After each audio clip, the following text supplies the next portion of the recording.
All right. So I had to redo and restart the live stream and delete the previous ones just so that we can do this properly and correct. Good morning. Well, good afternoon. It is currently 6 p.m. Sunday, October 8th, 2023 at this moment in time. So the first story that I'm going to bring directly to you guys has to do with the Fearless Fund. So how I'm going to do it now is that I'm going to read the article directly to you, and then I'm going to play the audio so that you can get a full-fledged understanding of what is taking place. And this is what the article states. Fearless Fund barred. Let me just make sure that got my audio and everything clearly working. Okay. So it states that the Fearless Fund barred from awarding grant to Black women founders. So again, the Fearless Fund is used so that Black women founders, entrepreneurs, women who have businesses, have somewhere to go to potentially see if they can, get a grant, if they can get some type of extra money or funding or what have you, right? And the article states this. A panel of 3 judges on Saturday temporarily blocked Fearless Fund from awarding its $20,000 Fearless Strivers grant to Black-owned entrepreneurs as the lawsuit filed against it makes its way through the courts. The American Alliance for Equal Rights, or the AAER, led by Edward Bloom, was behind the efforts to overturn the affirmative action, sue Fearless Fund in August, alleging that its Strivers Grant program discriminates against non-Black women. Judge Robert Luck and Andrew Brasher, both appointed by President Donald Trump, agreed with the AAER, calling the grant racially exclusionary, and stated that it likely violated Section 1981 of the Civil Rights Act of 1866, which barred racial discrimination in contracts. But another judge, Judge Charles Wilson, who was appointed by Bill Clinton, dissented and criticized the AAER for weaponizing the Civil Rights Act of 1866 as it was initially targeted to help the formerly enslaved. Quote, the AAER fails as an organization bringing a Section 1981 claim on behalf of white members. The inclusion of Asian business owners, while a racial minority, does not cure the inclusion of white business owners. The ruling halts the grant process until a separate panel of judges decides whether the Strivers grant can be deployed while the suit is played out in district court. There is no date on when the panel of judges will convene. Last week, Clinton appointed Judge Thomas Thrash initially denied the AAER's request to halt the Strivers grant and stated that the fund was protected under the First Amendment because its deployment counted as charitable giving. The AAER then filed an emergency motion to appeal that decision, leading to the 3-judge panel that eventually overturned Thrash's ruling 2-1. Alfonso David, Fearless Fund's legal counsel and CEO of the Global Black Economic Forum, released a statement saying that the fund and its legal team, quote, respectfully disagree with the court's decision, appreciate the important points raised by the dissent, and look forward to further appellate review. He also added that we will remain committed to defending the meaningful work of our clients. And this was stated by Bloom, who was the head of this whole lawsuit, trying to dismantle everything that this woman has strived to do for Black women business owners and entrepreneurs. Bloom stated, quote, the members of the American Alliance for Equal Rights are grafting that the 11th Circuit has recognized the likelihood that the Fearless Strivers grant contest is illegal. We look forward to the final resolution of the lawsuit. The website to apply for the Fearless Strivers grant was taken down as of Saturday. Meanwhile, experts and industry insiders following the case remain dumbfounded as it continues to unfold. Thomas Dort, founder of his law firm Thomas C. Dort Law, agreed with Wilson's dissent. The whole point of Section 1981 was to protect Black Americans from economic disparity and discrimination after the Civil Rights and Reconstruction, giving them the opportunity to engage in the same contracts as white Americans. Quote, the whole purpose of the statute is turned on its head by the argument of the plaintiff, and it is a perversion to apply it this way because it actually is supposed to do what Fearless Fund is doing, which is to provide economic opportunity for Black Americans. that's especially useful given the fact that less than 1%, now pay attention to this, right? They give you a stat. They said that this is especially useful given the fact that less than 1% of all venture capital goes to Black women. Less than 1% of all venture capital goes to Black women, and less than 2% goes to Black founders overall. Duarte, it's doubtful that the Fearless Fund can now win in the 11th Circuit, given that it is a conservative court. Already, as seen with the preliminary injunction, the issue has split along party lines. Quote, it'll eventually go to the Supreme Court, and maybe there's a bit of a chance there, pointing out the fact that there are a few moderate Supreme Court judges. The focus on backing founders of color are wondering what will happen to them as overall exasperation spreads throughout the Black tech community. Chantel Lewis, a diversity advisor within the UK tech landscape, stated that Black eyes abroad are even following the case as the United States ecosystem serves as a signal for the European market. Quote, while nobody will explicitly utter the words, we're no longer investing in Black initiatives because the majority of the United States no longer cares. That sentiment seems to be lurking beneath the surface. Quote, we built our own table, and now it seems like everyone is cutting off the legs.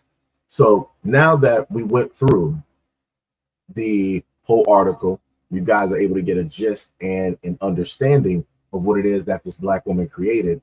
I'm going to allow her to explain the importance of why this initiative needs to happen and why it is that it's getting dismantled from the ground up. Us are the same people who won the affirmative action case back in June. Yes, with the Supreme Court ruling for higher education to not have affirmative action.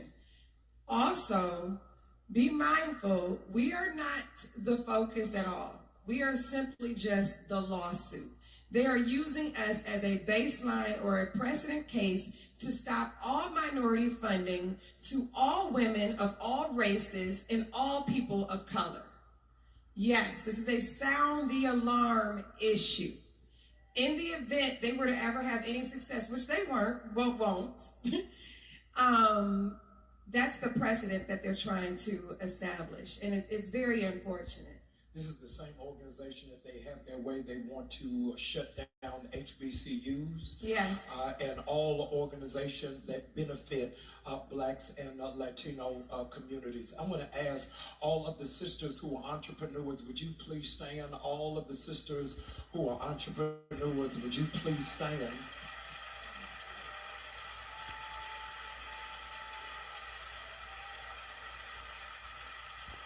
Can I say something? Yes. First, congratulations to you all, because entrepreneurship is no small feat. I have been in your shoes. I was a student at Florida A&M University, and while I was raising capital there, Rattlers are in the house, but while I was raising capital for my business when I was in school, I had a dream to become the business investor that I desired to have. So that's why I do what I do. I know what you guys do every day is not easy. So one, I want to applaud you for that. Women of color are the most founded entrepreneurial demographic. We are just the least funded. We receive less than a fraction of a percent of venture capital dollars. I look forward to the day when I can say we are the most founded and the most funded. And it is a threat for some odd reason to the people who are suing us, which is unfortunate. They have threatened our investors.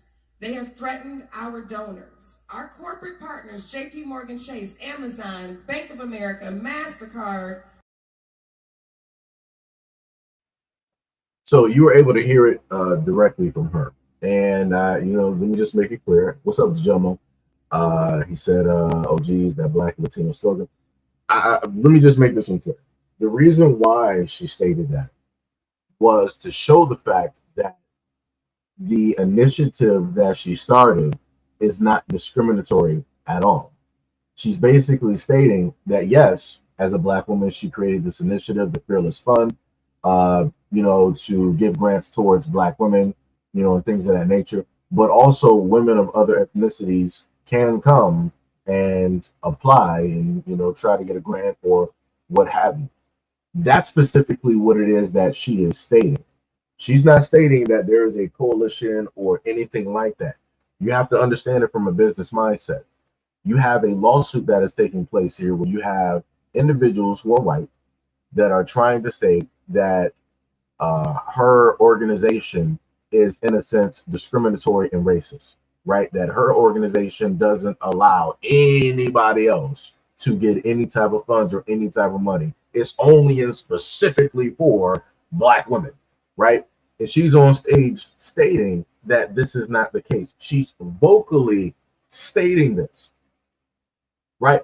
Like I said before, people got to understand how it is that people will decide to play games. You have somebody that's trying to say one thing, and you have the owner having to come out and say a whole other thing, having to basically prove that point, prove that fact. And again, going back to the whole fact where they stated in the article that less than 1% of venture capital goes to Black women and less than 2% goes to Black founders overall. But yet you have somebody such as Bloom who, did the whole deed with affirmative action. Now he's attacking Black organizations that, are trying to do the uplifting. Because remember, in America, the main thing that has always been told, the stalest and the oldest tale, right, is that Black people are lazy.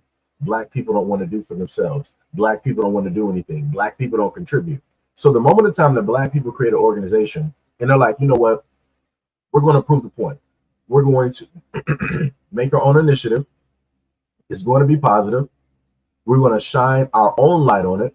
We're going to use our own people on our own platforms to highlight this. We're going to raise money by way of business dinners, partnerships, and collaborations. And we're going to make sure to fund our own people. And we're not going to use, quote unquote, the government or the taxpayers' dollars, like everybody likes to say.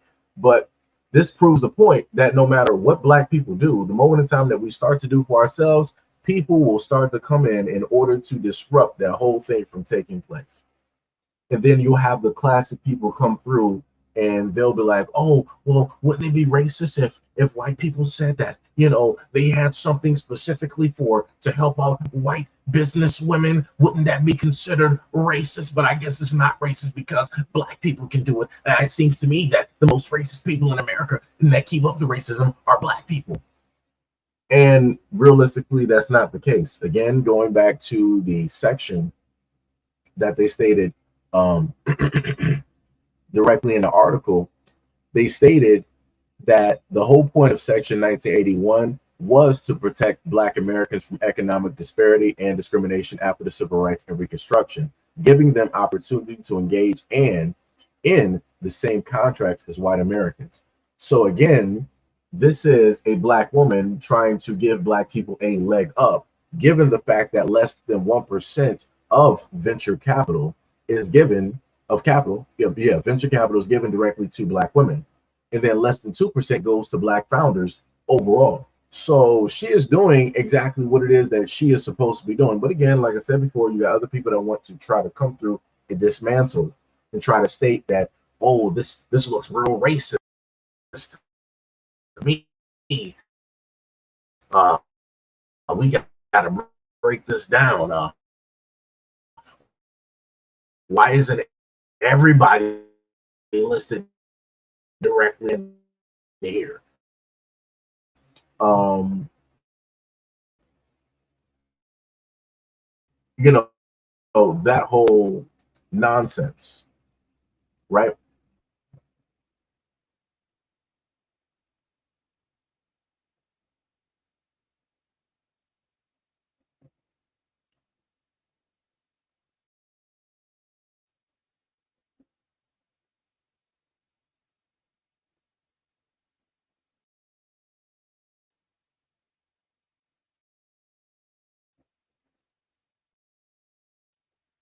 Here, let me see. So,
is due to the fact that my computer is trying to deal with some load at the moment. Let me see if I can try to fix this just a bit.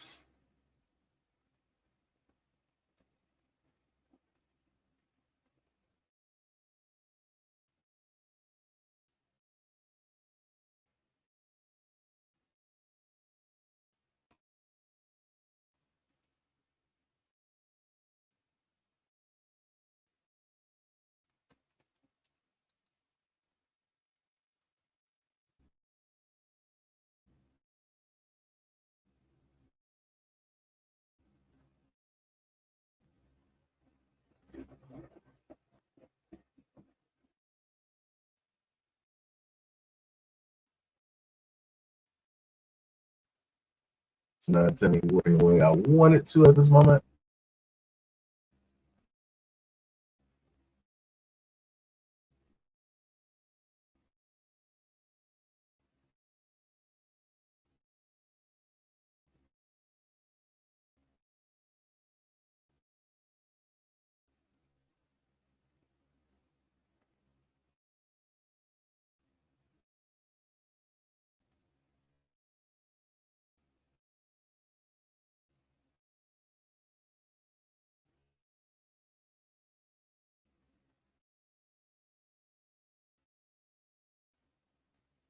Hopefully, I might.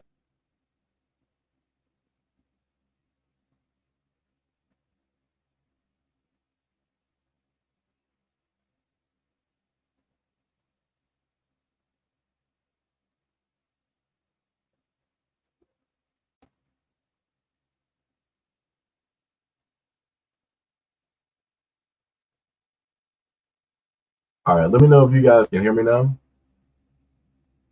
Put a one in chat for me just real quick to let me know if you guys can hear me.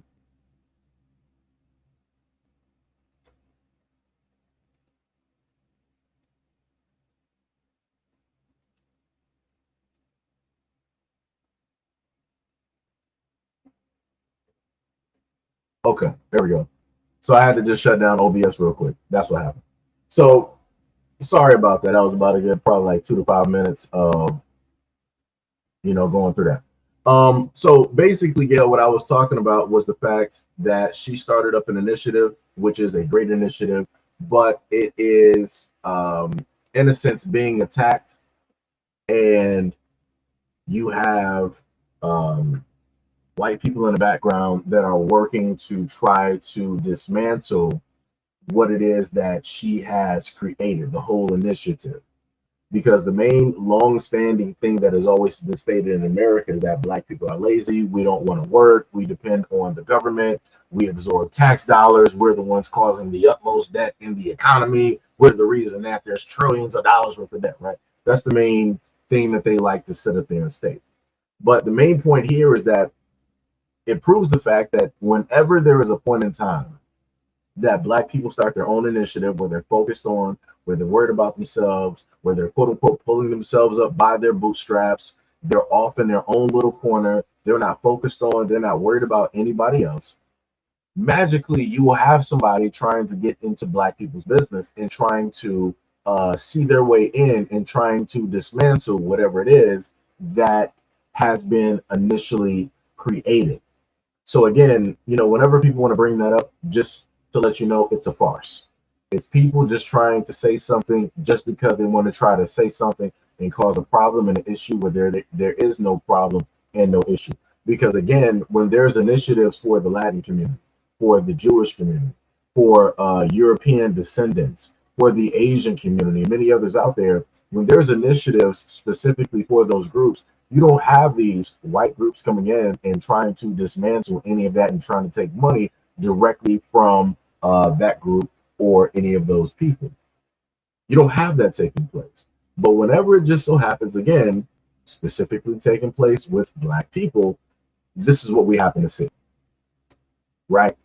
So I just wanted to bring that up to let people know specifically what is going on and how it is that this is not just affecting us here in America, but it's also affecting other Black tech spaces around the world as well.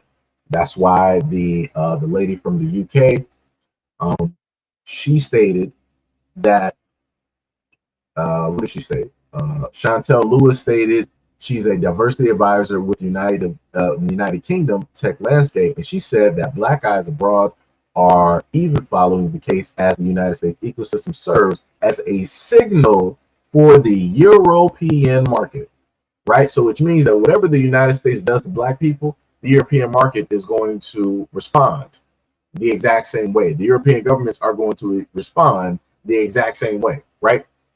So she said, while nobody will explicitly utter the words, we're no longer investing in Black initiatives because the majority of the United States no longer cares. That sentiment seems to be lurking beneath the surface. She also stated that we built our own table, and now it seems like everyone is cutting off the legs.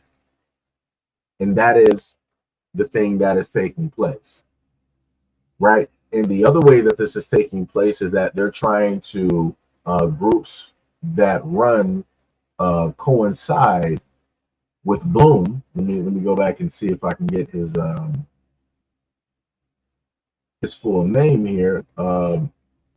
Edward Bloom, right? So you got people that are trying to coincide with Edward Bloom who are other minorities directly out there, and they're trying to use that rhetoric or that stance to try to say that, yeah, this is racist, this is discriminatory, yada yada yada, all this other type of stuff. This is the same exact message that they tried to do with the Black farmers. During the pandemic, Black farmers were getting money that was specifically allocated to them. White farmers who are already getting money, they're like, oh, they're specifically getting money? That's discriminatory, that's racist. We're all American. We're all farmers. We all feed America. We all grow. We all lose crops. Now they want to try to all lives matter every single thing when they see that Black people are getting something specifically allocated for them. Like I said, it was a whole farce. It was nonsensical. It didn't make any sense. And that was them just trying to sit up there and double dip due to the fact that they were already receiving government funding, already receiving government money. Like I said, people got to see and understand the games that are specifically being played directly on this landscape. But, it is what it is, right? So the next video that I wanted to head directly into is this one here, which is basically dealing with Tariq Hill. And he is giving the touchdown ball directly to his mom, but you're going to see what it is that a true American decided to do. Oh, she is not happy about that. Okay, now she get.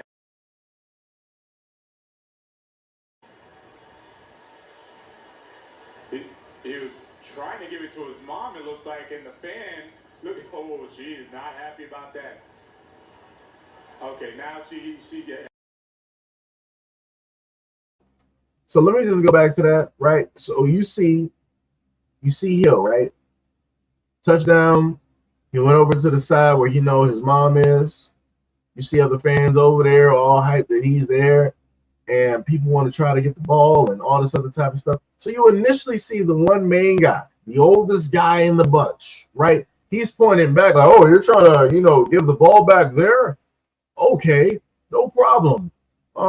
Let me clear some space. Let me move directly out the way so you can, give the ball to whoever it is that you're trying to give it to, right? So then as it is that he tosses the ball right directly towards his mom, what does the true American do? Oh, let me sit up there and act like I'm about to fumble the ball. Let me, toss it in the air real quick. And then let me come down and basically, catch the ball as if he really threw it for me. You can look at the look on his face like, oh my God, gee golly gosh, look at this, guys. He really threw the ball towards me. I really sat up there and caught it. Look at this. This is such an outstanding and a great moment for me. Oh my gosh, look at this, guys. Look at this, guys. Look at the guys, right? And then you see him pulling the ball back, trying to relive his days as if he played or did any type of exercise dealing with football, like he's on the Heisman, right? You see him getting directly into his pose, like, oh, I got the ball. Don't touch me, guys. I got the ball. We got this. We got this. We got the ball, right? And you see people trying to basically tell him, like, yo, the ball ain't for you. You see the security personnel directly in the orange and white, but like, yo, bro, what are you doing? We see you. This ball is not for you. This ball is to go directly towards Mr. Hill's mom. Like, why are you even trying to hold the ball right now, right? And you see him looking up. He's like, oh, wait. What you mean, guys? This Mr. Hill he just gave this ball directly to me. He wasn't trying to hand this ball towards anybody else. Like, what are you guys even talking about at this moment in time? And then you see the guy directly in the background with the orange shirt on, with the Dolphin shirt on, with the hat backwards. He's like, yo, bro, that ball is for Tariq's mom. And you see Tariq's mom right there, but like, yo, that ball is for me. My son is trying to hand me that ball. Like, what are you doing? And you see the dude still trying to cradle the ball. He's trying to act stupid now. He knew who the ball was going for. He knew who the ball was going to. But he decided that nobody was going to see what it is that took place. He thought that nobody was going to speak up for the woman. He thought that he was just going to be able to keep it and everybody was going to stay quiet. But he was 100% wrong, because you see other people in the crowd holding their cell phones and pointing at him and pointing directly to the mom. And again, the security standing right there in his face like, yo, this ball is not yours. He's still cradling that ball like it's his baby. And now he wants to act like he's the savior. But like, oh, I got the game-winning, touchdown ball. Me as the European, I founded this. I Columbused this ball. But, I see you underprivileged blacks.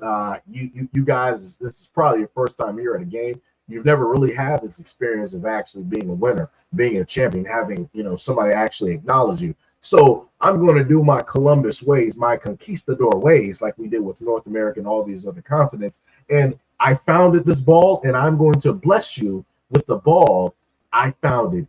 Here you go, lowly black woman. Here you go. Here you go. I blessed you. That's what he did.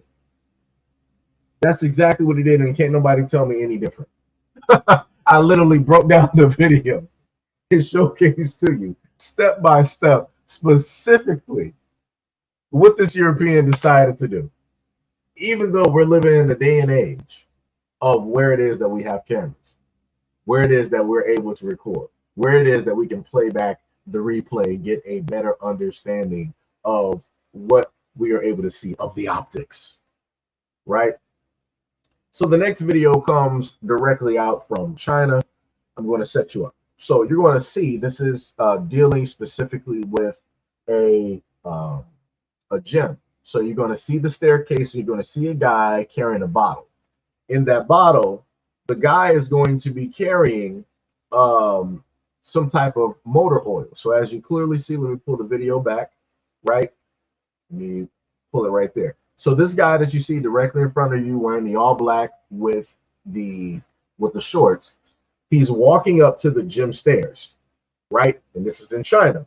So he's going to take the gray bottle of motor oil and he's going to pour it directly on the stairs in order to cause accidents, in order to make people slip and fall and whatnot or whatever, for whatever reason. And again, I'm just going to state that this guy does not look black to me, but maybe I'm blind. Maybe I'm blind, because a lot of people happen to say that black people are diabolical and we just want to cause a whole bunch of things left and right to sit up there and take place and yada yada yada. So let's just see what took place.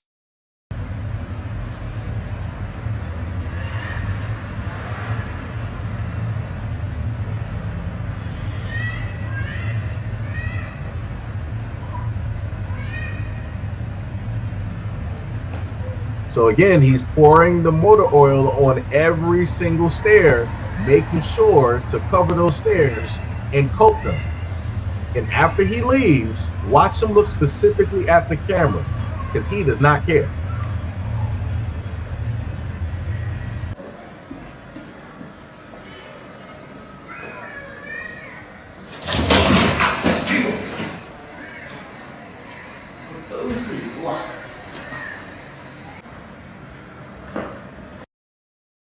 Now, let me just pause it right there. And I just want to state now, at that moment in time that the first guy actually slipped down the stairs, let me go back. This young guy here, the moment in time that that happened, you would think that it would be the brightest idea of be like, hey, let me go and try to get some help. Let me go get a janitor or let somebody know to put down some sawdust because these stairs are very slippery. There needs to be a warning so that other people who patronize this gym, who have to walk up and down these stairs, know specifically the hazard that is there. But obviously, that just wasn't the case.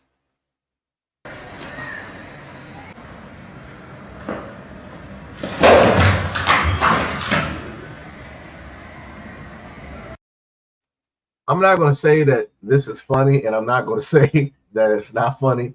I'm just going to say that this is what happens when other people don't look out for other people.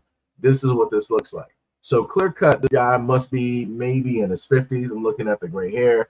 I'm looking at the body. I'm looking at the face. He must be in maybe his early to his mid 50s, right?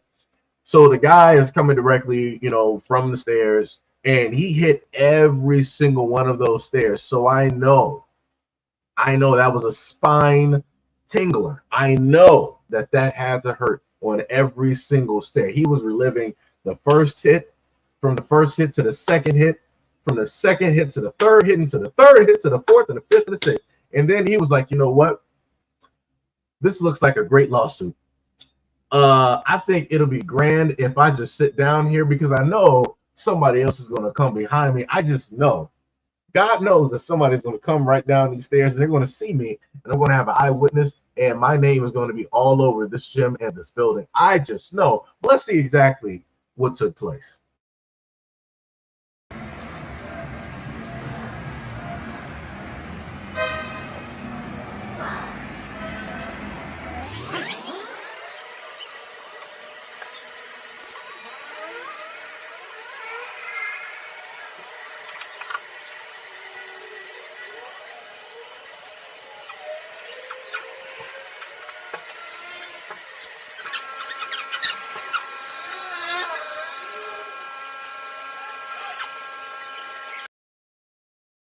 Now hold on. Let me just rewind that back real quick, right? So the dude was obviously sitting down there for some minutes. You saw his hand twitch. You saw him kind of like move a little bit. And then you saw this dude from the side. He looking, he like, hey bro, you okay? Everything okay? You dead over there? And the dude just like, he was like, it seemed like he all right. Let me just go back to minding my business and let me just walk up.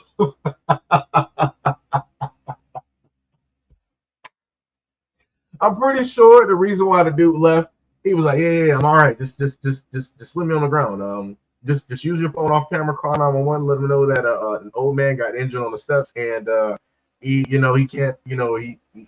can't get help, right? And this is why they used to always play the commercials back in the 90s and the early 2000s when they said that every senior citizen needs Life Alert. This is what that looks like.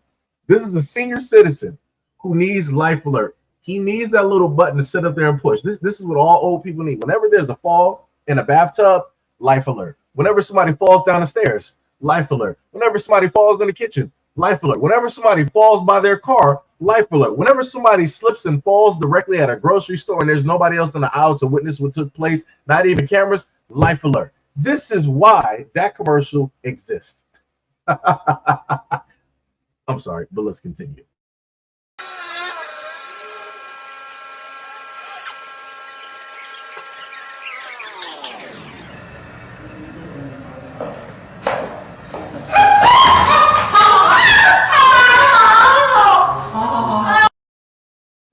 Now, let me just let y'all know something.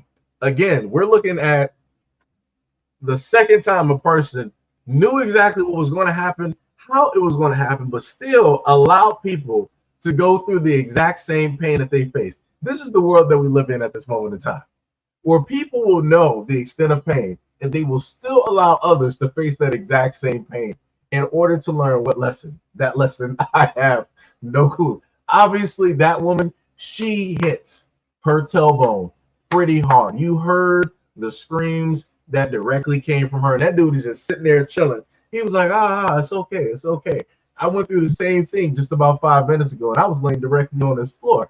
I don't know why you still decided to come down these stairs and you saw me laying down here. I'm not homeless. I'm not a panhandler.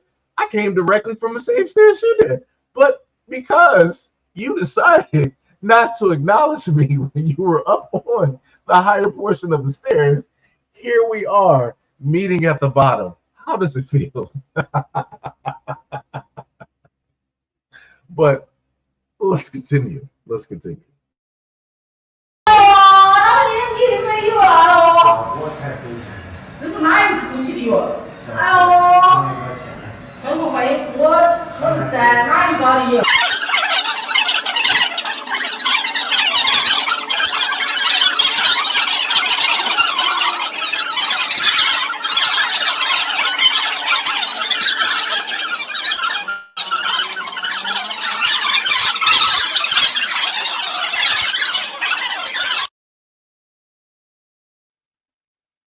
So again, this is what it looks like when you have others that don't care for other people. You witnessed 2 occasions, well, technically 3 if you want to count the other dude that just pulled up to the scene, looked at the old man, and then just walked off. You saw the account of 3 different people obviously not caring and allowing it to take place. And the smartest person that was there was one of the oldest people yet again. Let me just rewind this real quick, right? So you had the young woman directly sitting on the ground, and then I'm guessing you had her mother or an elder. She was like, "Oh, y'all on the floor? You're on the floor. You've been sitting there for a minute, and my daughter's now on the floor, and I'm on this step here. You know what? This ain't even looking too kosher. I'm going to find another way to do this because I'm not going to be like y'all." She was the smartest one out of the pack who realized that, yo, if I continue down this exact same way, I'm going to learn the exact same lesson. I opt not to go for that teaching lesson. I opt not to even be in this class. She gets a gold star for me. That old woman there, she gets a straight gold star directly from me. So the next video that I got directly for you guys has to do with a video that I posted directly on my IG, and I posted onto my on the third channel as well. And I started getting some troll comments, where you had people wanting to, either state the word or or however it is that they want to put it, right? So I made sure to edit this for YouTube's terms of services, even though both of these channels are demonetized, so it's not like it would actually matter anyway, but I made sure to do what it is that I'm supposed to do. So this video is going to showcase to you the fact that the actions that are performed by a lot of these kids, they're raised this way. The ideology is passed down, it is given, it is taught directly within the ecosystem, right? So let's just play this video so that you can get an understanding. Oh, Lord have mercy. White people. Your ravioli. And that's the same woman you could bring home to your mother. That's the same type of woman y'all can't wait to bring home. Happy birthday, Nick. Tell me he didn't just say that. So what you were able to witness, so let me just roll back, right? This one right here. So this is a high school student who decided that she wanted to make a video with her and 3 of her friends, right? That's her. Let's scroll directly over. And that's the mom. That's not a high school student. That's not even a senior. That is the mother of one of the 3 girls in the picture. The one in the middle is the one recording, right? She's recording everything taking place. The mom in the background is the one that clearly stated, "We don't say the black word." But yet you got your daughter or your daughter's friends sitting up here using a slur directly on live, saying this all around, screaming this terminology, but you're like, we don't say the black word. This is what I mean to tell you guys when I say that this is taught at home. This is how they are raised. And yes, I am generalizing. How can I generalize? Some people may ask. You have 3 girls directly, 3 teenagers directly in there. All of them are acting on the exact same actions. Even if you are silent in the action, you are complicit with your silence. And this is what a lot of black people just so happen to talk about when it deals with bigotry, racism, and discrimination, when it deals with America, their laws, their rules, the regulations, and how it is that they jail and go after black men, when it deals with the police and everything like that. You have a lot of these people that will act upon the exact there and supporting and not speaking out and pointing out the fact that these people are wrong and how it is that they are performing these actions. Their lack of correction that is specifically being given, the lack of calling this out as a negative, right? So again, that goes from Jim, the milkman, that goes to Steve, the mailman, that goes to little Jimmy, the kid that throws the newspaper on the bike, that goes to everybody within that ecosystem. And how it is that this is allowed, how it is that this is spread, how it is that this ideology just so happens to exist. And the funniest thing is that I've had trolls directly on the third channel come through, and one of them stated, well, if you guys weren't using the word, then maybe nobody else would actually use it. That's not how that works. Because the funniest thing that before this became a type of thing within the last 30 years where it was really heavily used in music by black artists, we were normally called all types of slurs all the time. Go back to the 1900s, the 1920s, the 1800s, and so on and so on and so on. Between any of those timelines, you had different wordings that were used that were negative, that had negative connotations connected to them, that were used in order to describe black people. Black people weren't calling themselves that. They weren't carrying that around. So what's the excuse for all of that? Right. Complete silence. Nobody has anything to, realistically bring up or try to say. Right. But whenever it's within this time period, they want to use the scapegoat of like, oh, well, it's in the music. What do you expect? Somebody's going to more than likely say it because it's in the music. So you mean to tell me that people don't know what to say or what not to say? Because it's funny to me that these same exact individuals don't decide to do this when it deals with the Jewish community. They don't want to perform any of these types of actions. They don't want to use any type of words that might seem like they have any type of negative connotations when it deals with the Jewish community. Isn't that hilarious? It's as if people have common sense. But yet, when it deals with black people, the common sense is just completely out the window. All the excuses come directly out of the blue, and people just want to try to justify why it is that they can say and do the things that they want to sit up there and do. I would just like it better if a lot of people just say that they were racist. I would just like it if a lot of people just come out and say that, well, I want to sit up there and say the N-word because I like saying it. It's cool right now to sit up there and say it. The blacks made it cool. So, because the blacks made it cool, I feel that it's cool to actually sit up there and say it. I should get an N-word pass. I should get invited to the cookout. Yeah, brothers and sisters, right? Fight the power, right? That's what they like to sit up there and do, right? They want to act close enough. They want to act nice enough just so they can get their foot in a crack in the door, just so they can just breathe in some energy, just so they can absorb something, just so they can kind of feel as though that they belong, that they are black, when realistically they are not.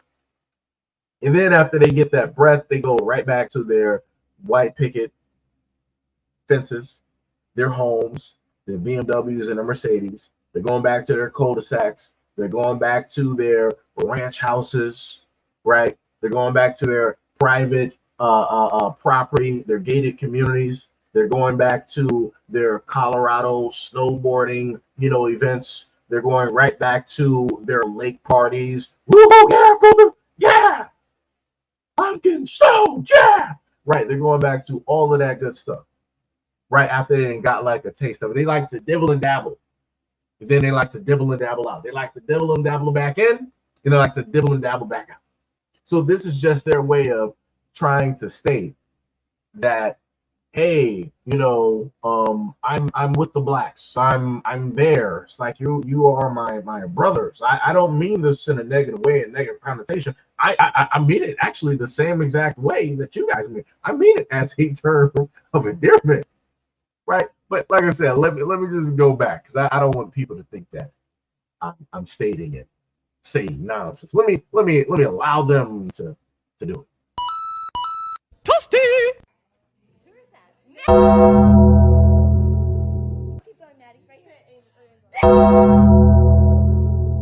say the black word. Oh, Lord have mercy. White people. Yo, ravioli nigga. And that's the same woman you could bring home to your mother. That's the same type of woman y'all can't wait to bring home. Happy birthday, nigga. Toasty! Tell me he didn't just say that. So again, I'm just further proving that this is taught directly at home. They've performed these exact same actions in videos and also around an adult female to be exact. And the adult female did not correct any of these actions, didn't give any type of history, any type of context, did not try to dismantle any of the actions there. So like I said, and when I went through and I learned more about the area and I learned about the school, one of the main things that stuck out in the article was that whenever you think about this area, whenever you think about the school, whenever you think about the people, and this is somebody who lives there, they said that you think about the rich, snobby, and racist. Let me play that again. Rich, snobby, and racist. Right? But going back to what Brother Umar said, and this will be the same type that you want to bring home to your mother. This will be the same type that you couldn't wait to bring home to your mother. And like I said, a lot of people don't understand. And I want people to also understand this because I don't want to get things misconstrued. I want people to also understand the fact that, yes, you got these teenage females doing this along with the mother. And yes, you will sit up there and have some minority of black men or young black boys that might just so happen to see them and not really know the history of what it is that they've done online and decide to take them in as a girlfriend, because these will be the exact same types to magically have a black boyfriend or a black significant other or a black fiance or a black husband or a mixed child, as they like to sit up there and say. But at the end of the day, they perform this type of racism. Like I said, the internet will stay with you forever. You can't get rid of this. So I also want to sit up here and state that just like Dr. Umar has said for black men and young black boys, you have the exact same thing on the other side when it deals with young black girls and black women who decide to go out there and they perceive something as better than what it is, not knowing the fact that they're performing the exact same actions as their mothers, their aunts, their sisters, and other women directly in their community. So again, I don't want people to get this misconstrued or confused or twisted. It's all a part of the exact same card. And just, I'm just trying to get people to pay very close attention. So the next video that we're going to go directly into has to deal with a woman who stated that she believes she is not, into certain types of dates, right? She's not into a drink meetup or a coffee type of meetup. And the main thing that I want to state is this before I get started directly in this, because I'm going to pause this, in and out, of this video. It's completely cool if a woman has preferences. No problem. I see no issues with that. I would just like it if women can be honest and just say that, hey, you just want a free meal that's pretty much expensive. You like men that are able to afford the rich taste because you feel that you have rich taste. So this is something that you feel that you deserve. Again, no problem. If that is your honest preference and you're being directly honest about that and straightforward with it, then so be it. Don't try to masquerade and make it seem as though that you're trying to do something in order to benefit other people. And there's also something else here too, but I'm going to wait until she mentions that. So let's get into it. Women like this or prefer this because it's a quick turnaround, 30 to 45 minutes. If you don't like him, you can get out of there. It works for some people. If you like it, I love it. This video is not for you. Keep scrolling. However, for me, as for me and my household, we're going to have higher standards. I'm talking to Sky, and I'm gonna read it to you because we've been talking for a couple days, and he started talking about meeting up. So he said, we should get together over some pear and lychee cocktails soon. And I said, that's really sweet, but I prefer dinner. I like to get dressed up. Now, I always try to say it nicely because I don't want to be like, I don't accept drink dates. Like, you don't have to be mean. You don't have to be, you can be nice about it. But let's just say I prefer dinner because I like to get dressed up. And he said, I see. What type of places do you have in mind? So I sent him a list of places that I've been like wanting to try, all sorts of different budgets, okay? It ranges from like medium to a little bit higher, all different locations around the city, so he can choose like what works for him, you know, timing and budget wise. So I sent the list of places.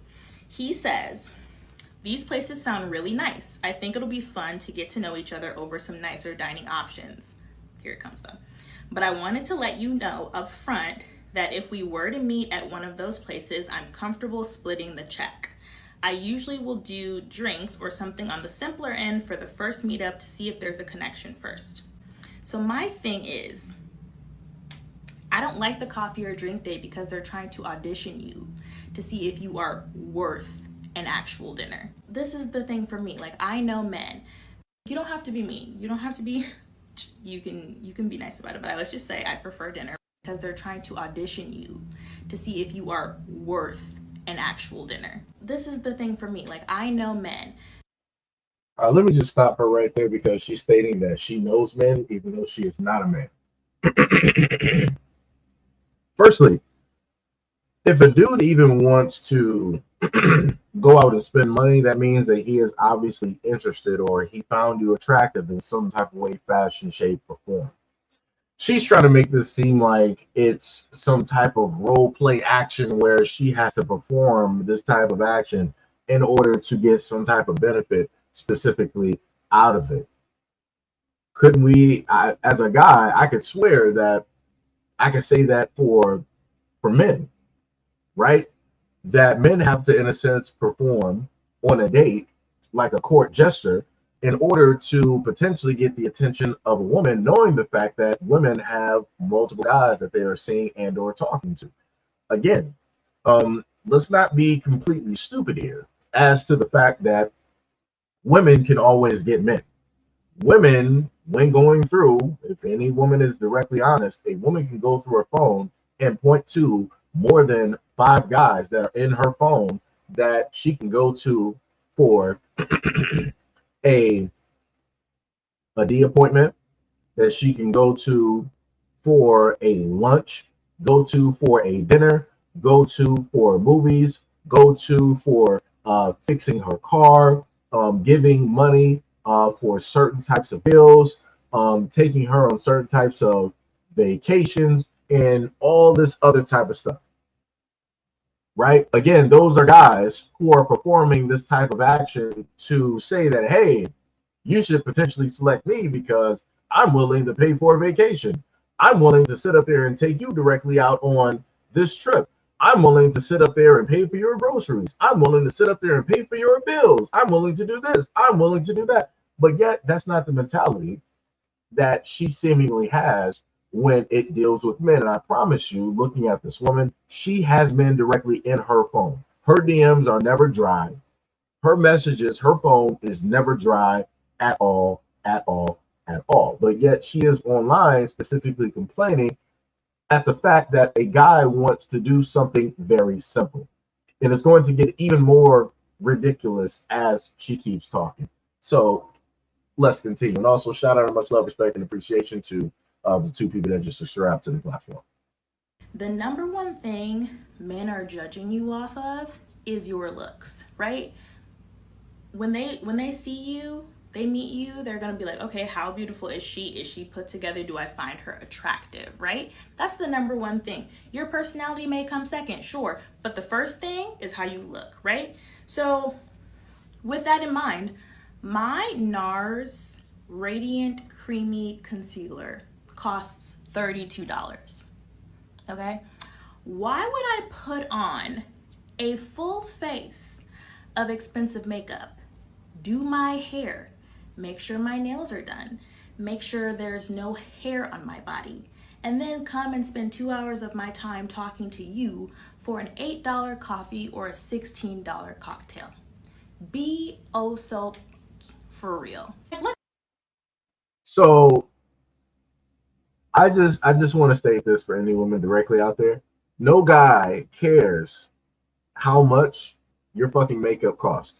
I'm just going to be real. I have to be as blatant as possible. No guy cares how much your nails cost.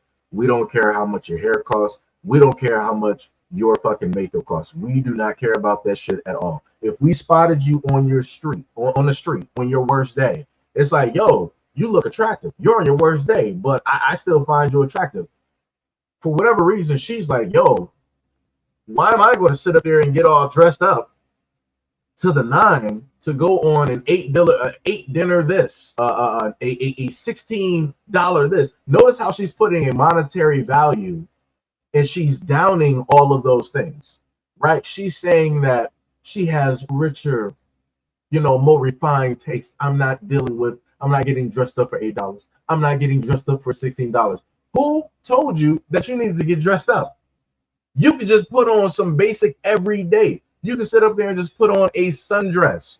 You can have your hair wrapped up and just put on some earrings. You can just sit up there and have your nails looking however you want them to sit up there and look. The guy initially found you attractive.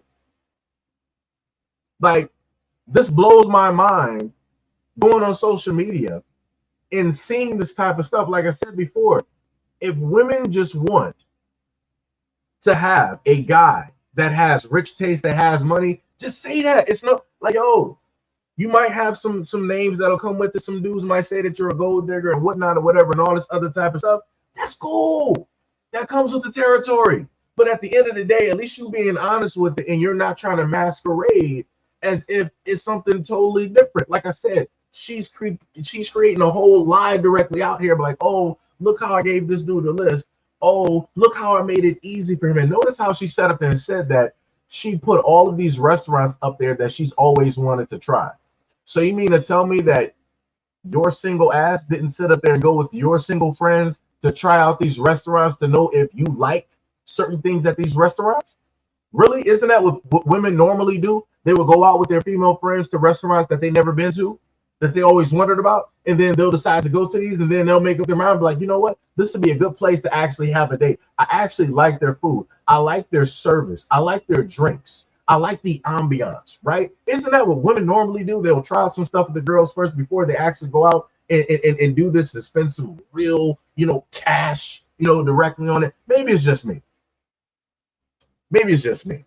But let me let her finish talking. Let's take it even deeper. When women go out with a man that they do not know, they take a huge risk. Men are crazy, okay? Do you watch the news? Like 1 in 5 men are violent. He could unalive you, he could RAPE you, he could stalk you, he could harass you if he feels like it. Like, it is very dangerous, extremely dangerous. When you go out with a man, you have to share your location with your mom and your friend. You have to send a screen recording of his Hinge profile and the conversation that you guys had so that if you go missing, they have context. You have to text your friend every half an hour while you're with him to let her know that you haven't been beheaded. You have to take an Uber so that he doesn't know what kind of car you have, and just in case he's crazy. And then when you get home, you have to text somebody to tell them that you made it home alive. Men aren't doing that. They don't have to worry when they meet a woman that they do not know that their lives will be in danger. Quite the contrary, men benefit from just being. So let me just break this down, right? I've done too many videos. This is where it gets real stupid. And this is why I sit up there and say that everybody should not have a platform, because you don't need stupid to spread. She's spreading stupid. So let me just correct people on something like this, right? Number one, if at any moment in time, because she started to spread and I left that crazy face up there on purpose, because this whole video is nothing but crazy. This is how she's looking internally. It's just not being shown outwardly, but this is how she looks internally. So let's just get this straight. She wanted to basically state how violent and how criminal men are, but yet you're still out here on dating profiles. You're still out here on IG. You're still answering DMs. You're still giving out your number. You're still seeking attention out here from men. How does that even make any type of sense? Does anybody not comprehend the type of crazy that we are clearly dealing with at this moment in time. If you're literally telling me that, hey, men are violent, men will do this to you, they'll rob you, they'll unalive you, they'll RIP you, they'll sit up there and snatch you up, you'll come up missing, why not date women? Why not date women? Why are you still trying to look for attention from men? Why are you still dressing? And I want people to also pay attention to how crazy this is too, right? Online, some months ago, early this year, you had a whole bunch of women sitting up there stating, following after Nicki Minaj. They were like, yeah, we don't get dressed up just for men. We don't get dressed up just for you. We get dressed up for us because it makes us feel good. I like the way that I look in my tight clothes and all this other type of stuff. But yet you got her sitting up here stating that, oh, I'm not going to sit up there and go out on a date with you and get dressed up and makeup up and have my nails done for an $8 this or a $16 that. That would then mean that she's getting dressed up to see or to get the validation of a man. Ain't that funny? Notice how people want to sit up there and say some shit that sounds great, but when you actually say it to other people who can digest it, it becomes completely stupid and nonsensical. That's what we're clearly listening to at this moment in time. And she's handing over and giving this information to other women directly out there. She said that, oh, if you don't believe in this, it's completely cool. Then this video doesn't apply to you. You can keep scrolling. That's not how women work. Women are going to, she used reverse psychology, right? She basically said that, well, if you're not in this specific area, you're not going to understand. So just scroll past this video because it's for the better portion of us. So women are going to sit up there and listen to it because they think that you're trying to section off them, and they're trying to sit up there and prove that, oh no, I'm a part of this too. So I'm going to sit up there and listen to it and see what you got to sit up there and say. Again, people got to understand how psychology basically works. She did quite a bit of that directly in this video, along with trying to sit up there and make women the victim and men the predators. Notice how that works, but yet she still wants to seek attention and validation from the predators. How does that make sense? How does that make sense? You're stating that somebody is a predator, but you still want their attention. What? Anyways, let's continue. Seen with you in public, okay? If you are beautiful, poised. Oh, my bad. I forgot. Let me just rewind this real quick because I forgot the other aspect that she wanted to sit up there and state about how dangerous it is out here for women. I myself have covered a variety of stories directly out here when it has dealt with men randomly meeting women. I dealt with one dude, one story with a dude, I want to say it might have been Texas, where he was coming from the gym late at night. And there were about 3 to 4 girls walking. They sat up there and asked for a ride because they said that their car broke down. He was a little bit hesitant, but he was like, all right, sure, no problem. I'll sit up there and give y'all a lift, and I'll sit up there and drop y'all off.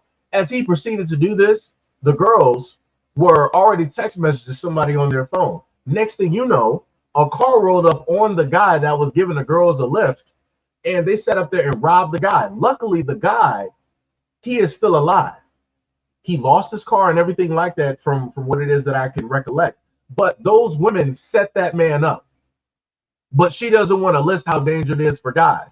You had another story where it came out of Atlanta where a black man sat up there and met with this young black girl, black woman, right? And they went back to the apartment, right? It was either hers or his, whatever it was. So while she was in there basically trying to do her little wizardry, her magic spells, she had some other dudes that she was with back door come through and rob the dude for everything that he got. But yet she doesn't want to sit up there and talk about how dangerous it is for guys just meeting random women. I've done other stories where dudes in Miami are dealing with women who are trying to entice and dance. Hey, Bobby, come here. Hey, right? Trying to do all of that, putting drugs directly in their drink, taking them back to the hotel. And then the dudes are passed out. They're pulling a Cardi B, right? Because Cardi B stated that she did this. Cardi B on a live stated that when she was back in her stripper days, they used to sit up there and drug men and rob them, right? But no woman, no feminist wanted to come out and speak about that. But yet everybody wanted to talk about Bill Cosby, though. But nobody wants to talk about all of these women doing this to young men and older men out there in Miami and many other states, and who it is that they're specifically learning this trick of the trade from. But anyways, in Miami, you got women there that got their bodies built by Barbie, and they'll decide to entice the men who are foolish enough to fall into that web. They'll take a drink, go back to the hotel, they'll get drugged, and then those guys will be passed out, and those women will sit up there and clean out the whole hotel. They'll take his wallet, they'll take his passport, they'll take his phone, they'll take the jewelry and whatever other money that they can happen to find, and they'll be directly out of there as if they were never there. But yet she doesn't want to talk about how dangerous it is for men to go out here and date and try to court women, or just to try to find some fun at night. She wants to make it seem as though that men are the only predators out here. She wants to make it seem like men are the most violent things out here, but yet she's on here telling you how it is that she's trying to gain and look for the attention of men, and how it is that she values certain things, right? If you're broke, don't try to come here. If you're rich or can afford even more, you have every right to come here. You're going to get everything that you're looking for. But let's continue. In danger. Quite the contrary.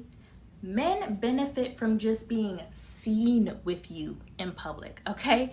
If you are beautiful, poised, well-dressed, it reflects well on him.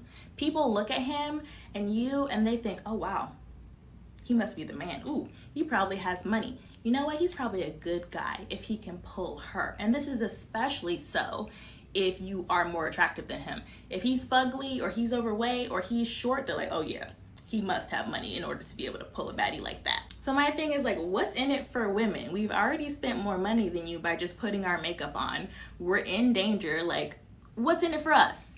So, all right, so let me just do some quick math here, right? So from one of the videos that I watched before, one woman sat up there and said that the average date for her should be at least $300, right? So let's just do some quick maths, right? One $300 date, and that's by one woman. So let's say that a man meets up with multiple women, let's say about 5, maybe 10, right, throughout the month. And they each require, matter of fact, let me knock that number down. Let me just put it at 200, right? Let's say each woman requires that he meets up maybe 5 to 10 women throughout the month. They each say that they want to go on a date that's at least $200. So let's do $200 times 10. 200 times 10 is $2,000. So you got this woman up here sitting up here stating, what is the benefit that women are getting from going out here, going on a date with men? You're getting free food, sweetheart. You're getting a nice restaurant, 5-star. You're getting stuff that you don't want to spend your money on, even though that you state that you got a good paying job. Like she stated before, she was like, in this household, we got better taste. What household, sweetheart? What household? You're single. I'm looking at fingers at this moment in time. I'm not seeing no type of a Green Lantern or a Justice League of America ring directly on your finger. What household are you talking about? What are you talking about? And you sit up and saying, we. Who is this we? Are you talking about the other group of single women who are following whatever information that you got to sit up there and post, which again is completely nonsensical? Again, a lot of the stuff that she is saying, it sounds great on paper, but when you say it out loud, it sounds completely stupid. You got men out here spending, and let me just go back to the $300 point, right? So we did the 200 times 10, right? The 200, which representative of the date, right? How much it would cost, and the 10 is representative of the multitude of women that a guy just so may happen to go out with, let's say during a month or maybe 2 months or whatever it is. Even if it's 3 months, that's $2,000 down the drain. Let's sit up there and pump that directly up to $300, like one woman sat up there and said on a podcast, right? So let's do that 300 times 10. That's $3,000. It don't even matter if that's within 3 months. That's too much money to be spending on a random woman that you don't have a relationship with. Y'all ain't nothing happening. There's no type of engagement. There's no type of marriage. Nothing. Like that's crazy money to be out here spending on random women. Like I said, a lot of women out here are directly getting free meals. Free meals. This is why he sat up there and stated, I have no problem splitting the bill. Rightfully so, because I'll be damned if somebody's going to be sitting up here. We're just basically meeting. I don't know you from a can of paint. I sat up here and saw you on some type of like app or whatever it is. And then we go out and then you're expecting me to spend $300 to $500 on you and you know, take you to like the highest tippity, the top of this restaurant. That's crazy. That's crazy. And then that same expectation is going to come around when it's, let's say, like a Valentine's Day or a movie date, or when it comes to your birthday, or maybe even a holiday. And again, you're not even in a relationship with this person. This is crazy. This type of logic right here, this is crazy. This is 1,000% crazy, and it's nonsensical. It's something that shouldn't even exist, but yet here we are. Again, women are looking for you as a guy to spend $2,000 to $3,000 on them. What woman is going out there spending that on themselves? Realistically, just going out to eat? None. Even when it comes to women going out with other women, a lot of women are bums. I'm just going to be honest. I've covered this in other videos before, where a woman literally went to another woman's birthday party and she knew that she did not have the money to cover what it is that she wanted to get. So she wanted to cause an argument and do all this other type of stuff because she was a bum, because she was broke. But like I said, women don't want to talk about how they got bums amongst them that sit up there and scavenge off of other people and look for them to sit up there and pay for them when they can't specifically pay for themselves. But I digress. Let's continue. Then all of that, plus this man is a pharmacist. Okay, you mean to tell me you make upwards of $150,000 per year, but you can't take me to $120 to maybe $200 dinner, 2 drinks, an appetizer, 2 entrees, and a dessert? Like, so let's just be real about how the pocket watching. This is why I sat up there and said, and look at how she laughed, right? Look at her whole personality. She's the type of woman that is about money. She feels that she deserves, because of the way that she looks, she feels that she deserves the best things in life from every single man, just because of how it is that she looks. This is the nonsensical behavior. And again, I need a lot of guys out here to stop hyping up a lot of these women. Stop doing it, because y'all sitting up there feeding into this exact same thing. And this is why I got to sit up there and start, making examples of stuff like this, because this is foolishness. Because the same foolishness is now getting passed down to the daughters. It's now getting passed down to these little girls. So now you got little girls in middle school expecting from their little boyfriends to spend $200 on them when it comes to their birthday. What, sweetheart, champ? You're nothing but like 8 years old. You probably never seen $200 directly in your life. You probably only got a bank account. You have no right to ever ask somebody who is 8 or whatever it is for a ridiculous birthday gift that you cannot sit up there and afford for yourself. Like I said, you're not going to be cutting grass. You're not going to be doing any type of yard work, any type of service. You're not going to be sitting up there doing some under the table jobs. You're not going to be out here trying to sell some stuff on the street, risking your life just to sit up there and trying to impress them. You're not going to be doing none of that. So calm that down. Like I said, I need a lot of women to stop with this nonsense, because a lot of this stuff is going to inevitably go directly down to their daughters, and you're going to have a whole corruption of the field, and women are going to be looking like, yo, I don't know specifically what is going on. I don't know specifically what is happening. This is why they said it and said, percentagely wise, that a lot of women out here by 2040, 2045, there's going to be a lot of single and unmarried women specifically out here in this type of ideology that you are seeing directly presented in front of you, that I'm showing to you. This is why. You got women out here pocket watching. She's like, oh, but you're a pharmacist. You should be able to afford this and that. Man, what do you do for a living?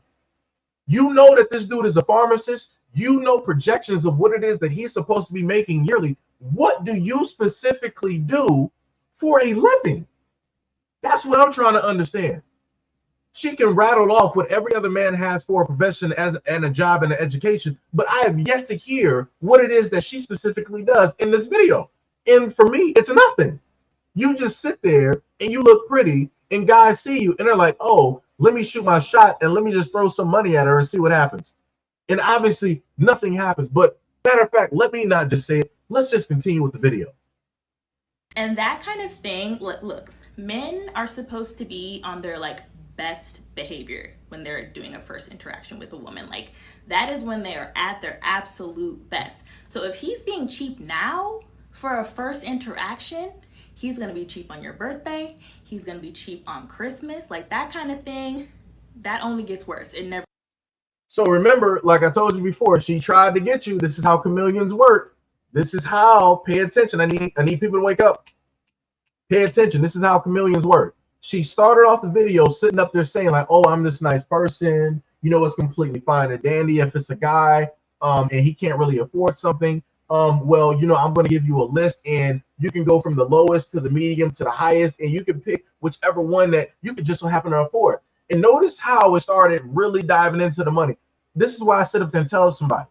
This is why a lot of her dates don't really happen, because if you were allowed to let her just talk and ramble on, you will see the type of woman that she actually is. And she's a woman that is specifically and only about selfish gain. She is about self-preservation. She is about money. She is about what can I specifically get using my femininity. What can I specifically get out of a guy for the least amount of effort, right? While having all the guys do all of the pushing, doing all of the heavy lifting, doing all of the court gesturing, right? She's just sitting there like a queen, just looking pretty, like dance for me, right? And she keeps now bringing, this is her seventh time bringing up money. She was like, oh, well, if he's going to be cheap on the first interaction, remember, a guy's supposed to be on his best behavior. A guy's best behavior is him opening the door, him opening the car door, him pulling out your seat, him giving you his coat when it's cold directly outside, him pulling out an umbrella or sheltering you if it's raining outside, him cleaning off your seat, him not calling you directly out of your name and treating you in a negative type of way. That's a guy on his best behavior. His best behavior has nothing to do with money. That's just you looking for a specific way to talk down and bring down other types of guys, and to say, well, if you're broke and you're a bum and you're dusty, just say that you can't afford me, while these other guys can obviously afford me. Again, she's trying to give this exact same rules, these exact same regulations, this exact same theory and ideology to other women, and not just other women. She's handing this directly down to women's daughters as well, because this is on TikTok, guys. And this is why I said before, everybody should not specifically have a platform, because a lot of things that people have to say just should not be said. But let her carry this the further way. It gets better. That is the type of man that's going to want you to work full time, pay half the rent when you guys move in together, do the majority of the housework because he doesn't want to hire a housekeeper, raise the kids, plan most of the things, and then after you do your 16-hour shift of labor, he's going to want you to be happy and sexy for him, for his pleasure that night. Like, that's the kind of life you're looking at. So, you know. So let's just get this straight. So she just listed a whole bunch of stuff that she's not going to do. She's talking about trying to look pretty for somebody, you know, at the end of the night. Sweetheart, champ, that's not how relationships work.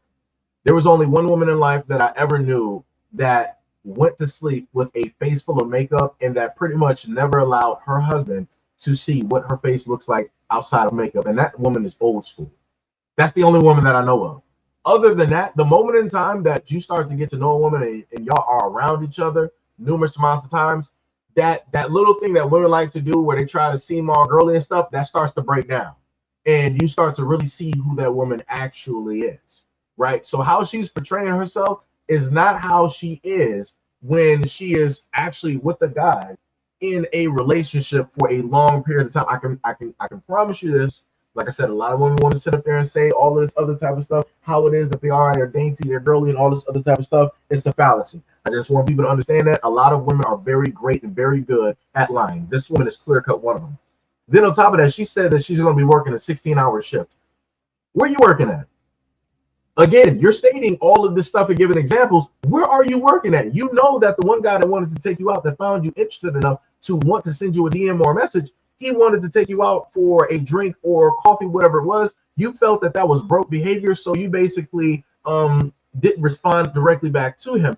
But yet you're up here saying that you're working 16 hours. Where, sweetheart? Where are you working 16 hours? What is your job? And then you got the nerve to sit up there and bring up the old, stale, tired argument of like, oh, then, you know, you're going to have kids and he expects you to take care of the kids. How do you know that a guy wants kids?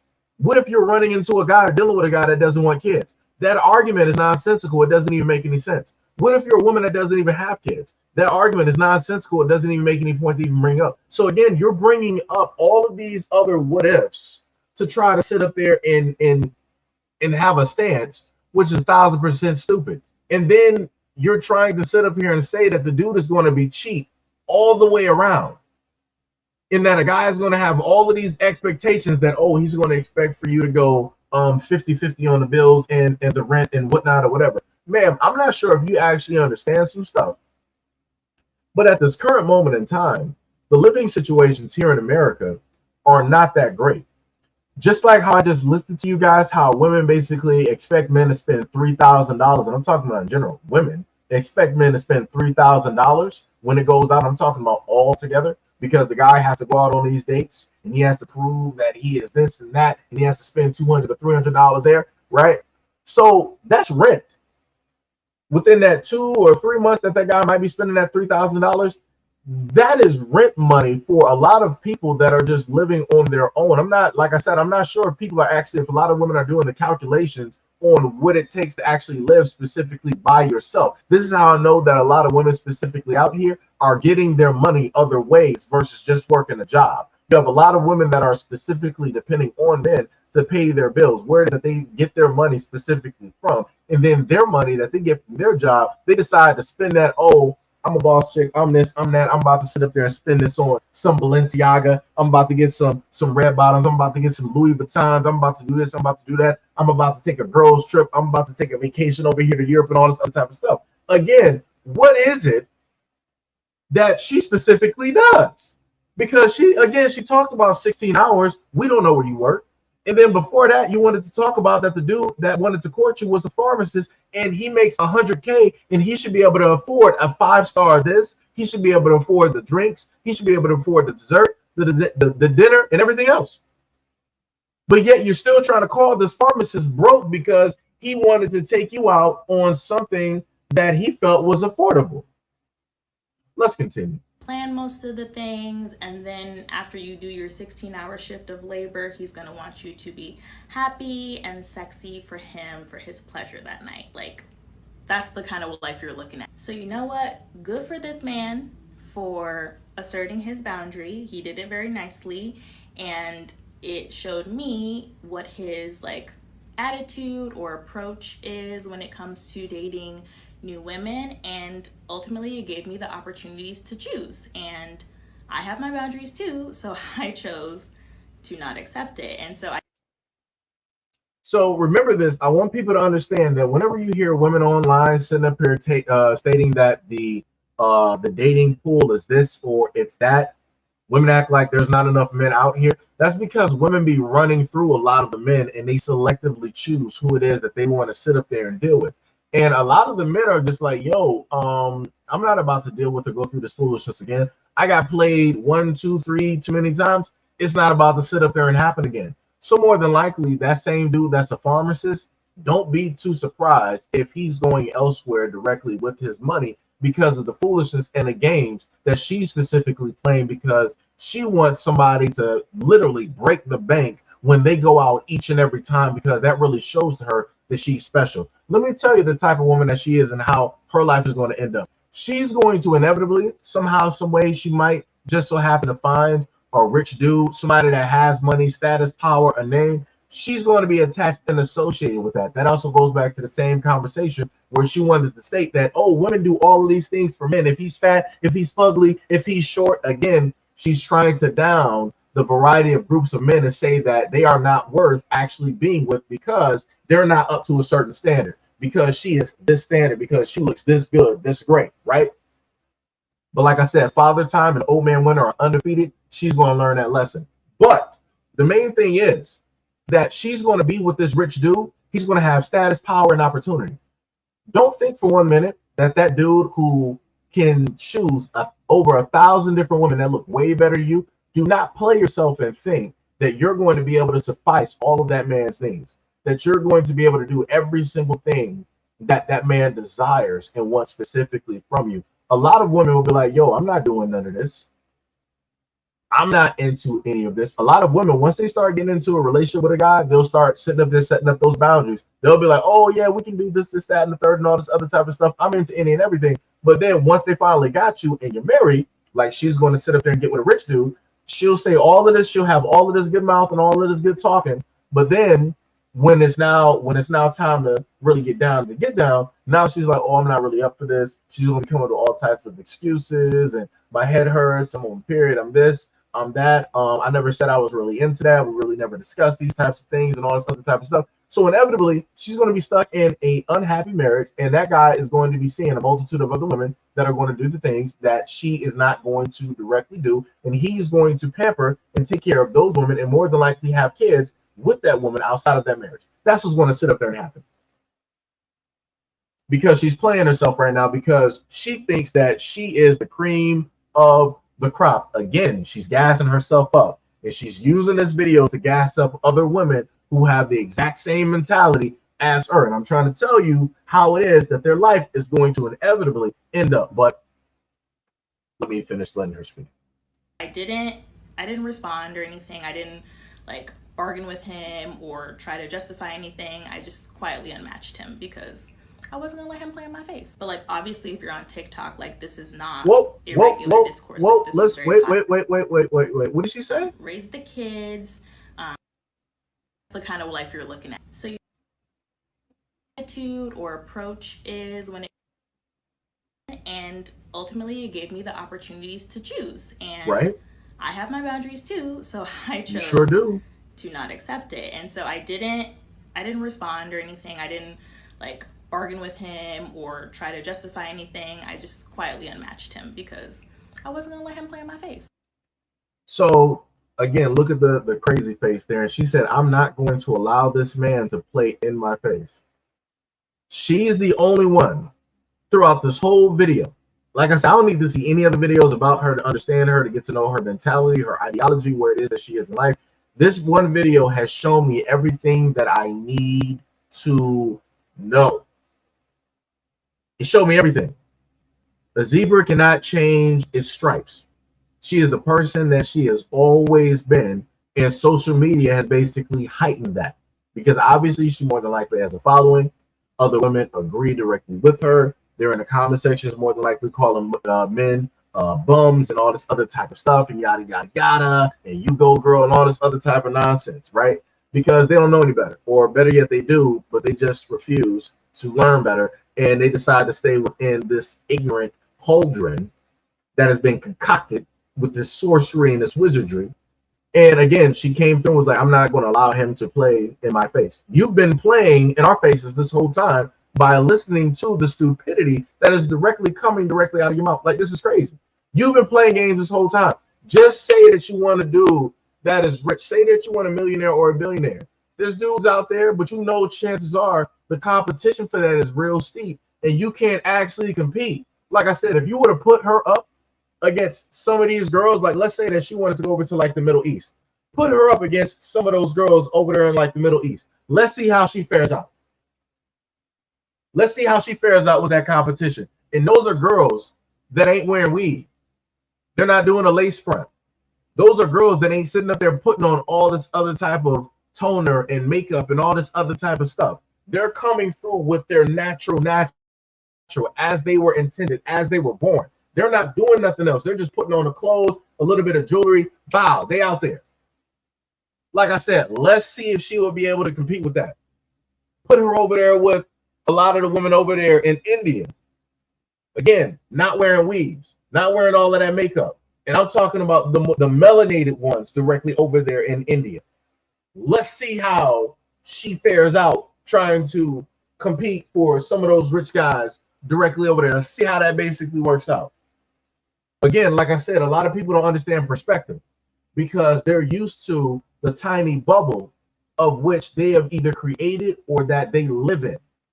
And because of that, you have a lot of people that believe that they are, again, the cream of the crop, the top of the tippy top. And they think that they can just demand and say any and every single thing. And again, this also comes back down. I'm going to place and put responsibility and whole responsibility to some of the men out here that want to gas up a lot of these women, telling them that, oh, you know, you beautiful, you this, you like, yo, stop doing that. Like I said, there's some women out here that deserve it. Other women don't deserve it. They didn't do anything to get any type of acknowledgement, any type of nice words. They just exist. I'm like, no, that's not enough. I'm like, what is this woman actually doing? What has she actually shown with her words and her actions to lead you to believe that she is beautiful, not just an outside appearance, because that can be a facade. Makeup and surgery can do a hell of a job directly out here. I'm not sure if people actually understand the wizardry and the magic when it comes with science, the type of sorcery that is directly there. How you got a lot of women out here getting their bodies done and saying that, oh yeah, I'm all natural, this is all me, when realistically they got their bodies made by Dr. Miami, and they look just like every other IG woman directly out here with the same exact shape. But yet you trying to fool somebody. But let's continue. But like, obviously, if you're on TikTok, like, this is not irregular discourse. Like, this is very popular. Like, the Red Pill podcast men are always talking about like all of these things. So like, it's not uncommon. Like, men are trying to get away with this days. They're trying to see what they can do. They're trying to get at you for less than $20. Okay, so the pharmacist tried to give me a coffee date on a Friday. Saturday, a surgeon took me. So look, before we get into that, notice what she said. Let me try to let me try to go back to that. For less than 20. Notice what she said. She said that these guys are out here trying to see what they can get into, see if they can get at you for less than $20. So what she is stating to everybody, I'm not sure if anybody is understanding the words that are coming directly out of her mouth. She's saying in order to have relations with her, to have a night with her, you got to be spending some money. You start spending that $2, that $3, that $5, maybe $1,000. She gonna be, it's going to get her ovaries moving. That's what she stated. She stated that in so few words. She stated that throughout the whole conversation, if you actually pay attention to the amount of times that she mentioned money and tried to belittle the whole thing of the guy, found her interesting enough to want to take her out on a coffee or just out to a drink, just to have a conversation. Like I said, this is what this is specifically all about.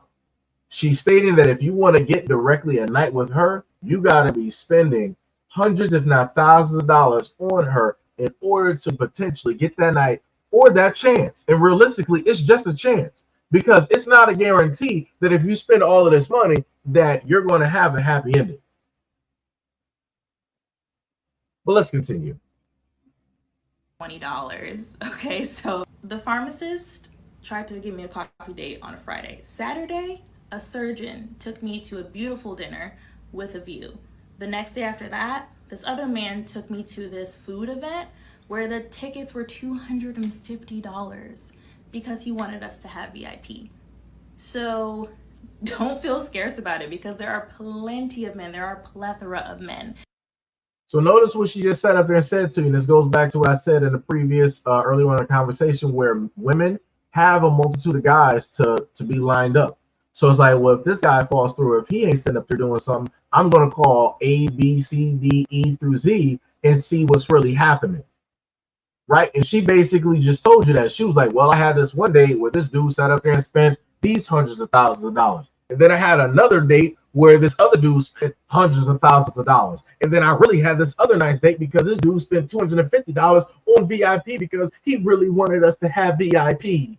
Notice how she got real wet when that was stated. Notice how her ovaries move, how that really tickled her spots when she stated that, because that's what she really gets off on. She gets off on the fact that guys are really dropping money directly on her, right? That's how she gets off, right? And if you spend enough, you just might happen to get lucky enough to get something. So like I said, I showcase a lot of these clips in these videos so that people don't just so happen to think that I'm lying specifically when I generalize and I say that this is what women of today are, in a sense, doing. This is what modern women's belief systems basically are at this moment in time. This is a modern woman. I'm looking clear cut at her fingers. I don't see any type of a ring. And she just sat up there and told you that she went on a multitude of dates, which means that none of these guys are her fiance. None of these guys are her boyfriends. So what are you specifically doing with each and every one of these guys that you're going out with? You're just going out to spending all this money and nothing happening? Come on, son. But let's just continue. That would be more than happy to show you a good time. So never settle. Date until you find the best man for the job, and You got this. That's my TED Talk for the day. You didn't ask, but I felt like you would listen.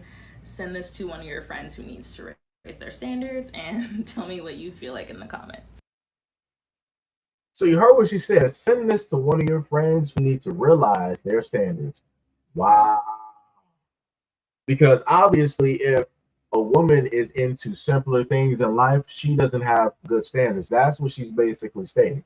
She's stating to you that if a woman has normal standards, like maybe she wants to go out on a picnic, maybe she wants to go to, and I've seen like, yo, I watched some YouTube videos and they got some very nice coffee restaurants like around the world that give you a different experience that you would have never had in America. But like I said, she's not the type. She'll just think that, oh, you're just being cheap. You're just being tight with your money. You're just broke. You're just dusty. You're just this. You're just that. You can't afford me, right? That's all it is. Like I said, you have a lot of women that are for self-preservation. They're out for self. They're out for selfish gain. You have a lot of women that are like her that will smile like this, that know that they have some type of looks where they can attain certain things, and they'll use that in order to vilify other groups of men directly out there. Like, what did she say before? She was like, oh, well, if the dude is fugly, if the dude is fat, if the dude is short. Notice how this is the same exact thing that you hear a lot of women sit up there and say, I'm not dating a dude that's fat. But you have a lot of women that are overweight. You have a lot of women that'll sit up and say, I'm not dating a dude that's ugly. But you have a lot of women that are subpar, and they'll sit up there and say that they're not going to date a dude that's short. But you have a lot of women that are short themselves, and the only time they actually get tall is if they're wearing other types of shoes. Because for whatever reason, in a woman's mind, they're like, well, if I wear heels, this is my actual height. Sweetheart, it's not, because if you take off those shoes, chances are you're 4'11", barefoot.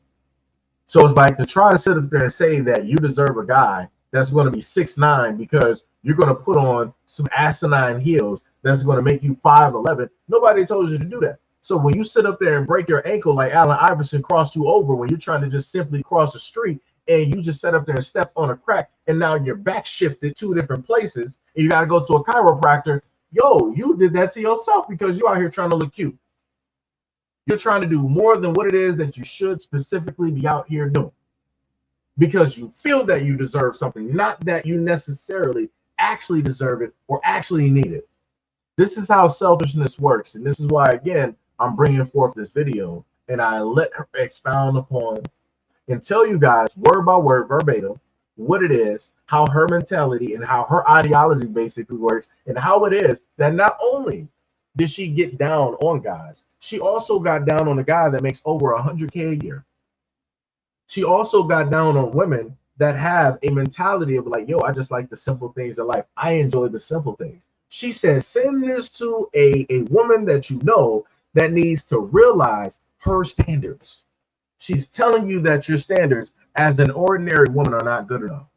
She's telling you that your standards are dusty and bum level, right? But like I said, what she's not telling you is that she's with another group of women that are fighting for the exact same men. She's trying to go for that 10, that 5, or that 1% that make a stupid amount of money. And like I said, all of those men up there, they have choices.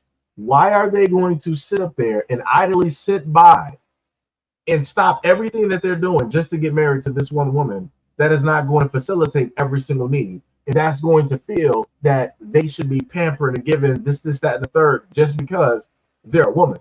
Like, again, as a human being, that's a woman. What specifically else are you doing? Are you helping this dude come through with business plans? Are you helping him to start businesses, facilitate these businesses? Are you mentally educating this man and investing knowledge into this? Like, what specifically else other than you living in your femininity are you doing to help the growth of a man? Like, what are you doing? What? Like, you just sitting up there looking nice and pretty and dolled up, ain't doing nothing. You sitting up there laying there 1 to 2 times throughout the week during the night, ain't sitting up there doing that. What else are you really doing to facilitate a certain type of growth in this man so he can become better than what he was yesterday? Like I said, she didn't say none of that within the 6 minutes that you were able to sit up there and hear, that I allowed her to sit up there and speak. She didn't state none of that. All she stated was I.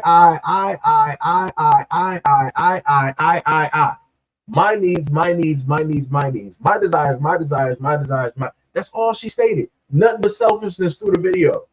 And then she got on the dude for having a certain type of standards, even though she has a certain type of standard. Like I said, for a lot of people out here, this is what a chameleon looks like. This is case in point what a class A typical chameleon looks like. They'll have a very good subtle mouth game, and then as you allow them to progressively keep talking and explaining the field, you're going to see the battle that you got directly in front of you as a guy. Like I said, she was already out of the picture the moment of time that she started talking a lot of this rhetoric, trying to state that all men are violent, all men are criminals, all men are predators. I was already out. Like, I was realistically done with the video. But like I said, I wanted to showcase the full length of the video so that people would completely understand what it is that I am saying. Right? So the next video that I got for you, and I want to end it on something completely positive, is that you're going to see this video where you're going to have, I think somebody was going through maybe, let's say, like a stroke, or maybe like a heart attack, or maybe they were having a seizure. And you can clearly see that the cars were stopped. But the other car progressively kept moving at a slow pace, and you saw somebody basically understand what was initially, taking place. I can't play the music, but I'm going to sit up there and showcase the video. Like I said, I feel like these are some of the videos, these are some of the things that should be shown a lot of the times in order to facilitate goodwill. Like, you were able to see the woman basically come out. You saw 1, 2, 3, 4, 5, 6, maybe 7 people came out to basically stop the car. 8 people. And to basically assess the situation, notice that the person was in distress, and everybody in some type of way or form took the initial action in order to save the life and the health of another human being. This is realistically what humanity, right, should strive for. This is what people on earth should actually strive for. But again, there's a lot of stuff directly out here that is put in front of us every single day, so that we can't focus on the positive or on the good things that take place that people do on an everyday basis. So much love, respect, and appreciation to a lot of those people who risked their life and their safety to help out. I just noticed that she actually got out of her car, and she did that. I thought she came from the other side of the road, because I started the video started a little bit earlier. But like I said, that's dope. That's for me, that's a very beautiful sight to see, and that restores the fact that you do have good people, even though it might be few far and in between. You do have good people out here in the world that will actually do the things that are necessary in order to help another person. So hopefully you guys enjoyed, and you guys liked the live stream. Hopefully you guys are able to understand and maybe learn some things from the live stream. I think I did have one other thing that I might have. If I can find it, I'll pull it up. If I can actually find the image, I will put the image directly up on screen. Matter of fact, I got you. Let me just pull this image directly up. I gotta turn this into a PNG so that I can post it directly up there. This is something that I covered on the other on the third channel. Again, the third channel is completely posted, and you can go there, you can subscribe, you can see a lot of the stories. I got stuff directly up there that I feel that people would actually be interested in. So this falls directly into the whole thing that I stated before when it dealt with the previous woman, right? So let me just pull this down. Let me go back here. Let me just zoom this up, right? So you got Tia Mallory, who divorced her husband, Corey Hardick. She said, when I was dating Corey, it was beautiful, right? So she's reminiscing, because what she's inevitably understood, just like a lot of other women, They were like, yo, the dating out here is horrible. Like it's nothing really out here. It's like it was much better when I was in this relationship, or much better when I was married, right? That's what she's saying. But then later on in another article, she said, but she's not going back to Corey Harding, stating that I ain't that weak. So she's going back and reminiscing and understanding the fact that she might have made a mistake when divorcing her husband. And remember, I just want people to understand that she stated that she divorced her husband. They were together for 14 years, but during the 9th year was pretty much, it took her 5 years to figure out when it was that she wanted to really divorce. She was like, I took all of these years and I wanted to sit down and really figure out to really, do this, right? It took her 5 years. So what I want guys to understand is that when a woman is pretty much done with the marriage, done with you, they already knew. She knew 5 years ago. The marriage did not have to go to 14 years. It could have stopped at 9. But for whatever reason, she wanted to keep up this fallacy as if she is still happy, as if she is still married, knowing the fact that she is already done, because she more than likely saw that the grass was greener, or thought that the grass was greener, clear cut on the other side. But she is now learning, like, again, other women out here, that it is not realistically that case. Something else that I also wanted to bring up as well was this image here. Let me see if I can actually pull this, because I didn't realize that I had it on this computer. You had a woman that basically stated this. Technically, there's probably going to be a few things that I'm going to bring up before I happen to get off here, because it's all running directly in the same vein, right? So you have this right here, right? This woman stated that she has stipulations for my pregnancy. This is her checklist. She said, number 1, no ring, no baby. That's completely fine. That makes logical sense. If a dude is not willing to sit up there and get married to you, if a dude is not willing to commit to you, okay, I got you. I'm right there with you. You said no ring, no baby. I got you. That's logical. She was like, from the moment I'm aware of my conception, I will no longer be working until the child is in JK/4 years old. Is that pre-K? I think she was supposed to, let me see, where's the P in the J? I think she meant pre-K/4 years old, right? So she said for a greater duration of the time, she is no longer going to be working. I guess you're going to be looking for a very rich guy, because if you're going to decide to just like not work at all for about 4 years, that's looking kind of crazy. That's looking kind of crazy. We're not dealing with the 1950s, the 80s, the 90s, the early 2000s, not even the mid 2000s. We're dealing with 2023, and rent and everything else is pretty damn high. Even going to the grocery store trying to buy a couple of items, you're spending $30 to $50, and your basket is not even full. So it's getting a little bit crazy. She said, push present / child. So I guess a push present is a gift for the child being born, I guess.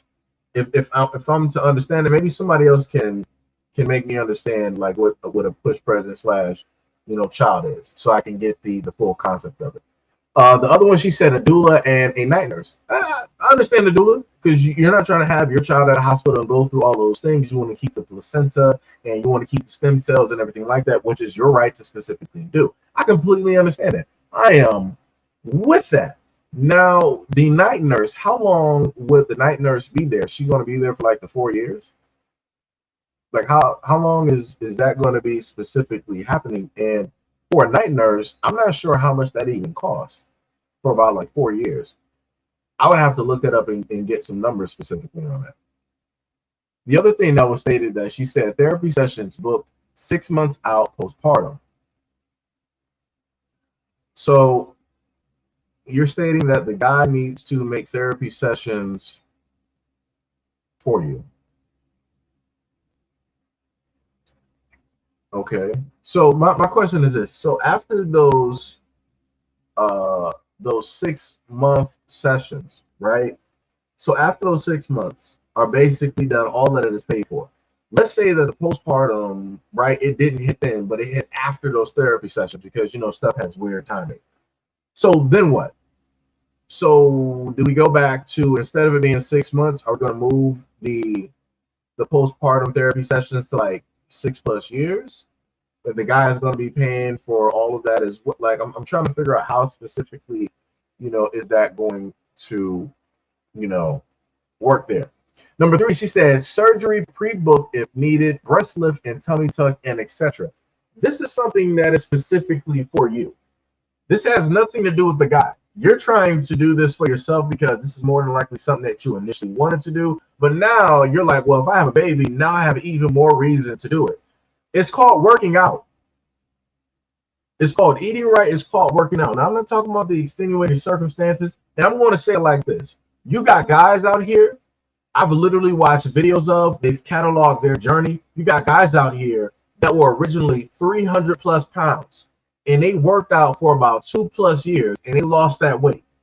And you can clearly see that, all right, they have extra skin on their arms, on their backs, right, on their chest, on their stomach.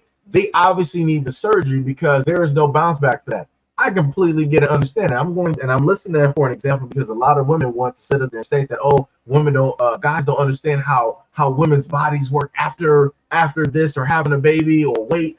You got guys out here that have literally done, they didn't have a baby, but they had weight, just like women out here have weight. They've had it for a lot of years, but they decided to do the hard work and the dedication.